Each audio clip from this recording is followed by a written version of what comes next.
and it was like 11 o'clock in the night. It was like in November.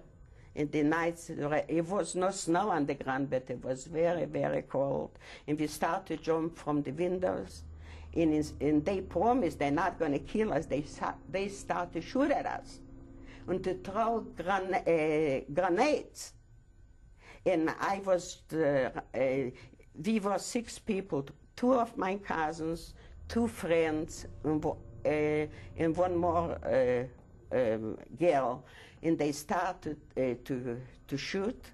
And I see my 2 cousins drop dead and my girlfriend drop dead. And like I told you, and I was hit with the shrapnels from the grenade.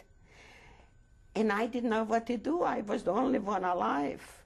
Then I wanted to go back to the barracks, because I didn't know where to go.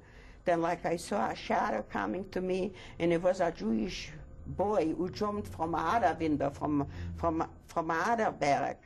And he came over to me, and he started to talk to me, and I said to him, I want to go back to the barracks. And he said, why don't you go with me? See, his parents used to deal with all the farmers. He knew where to go. Then we were running all night, and I was soaked in blood. Everything on me was just with blood, the clothes. Because you were hit by shrapnel? Yes.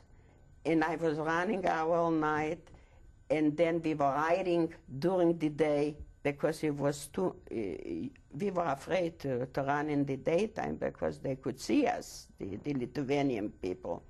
Then the other night we went to the border between, we came to the border between Lithuania and Poland.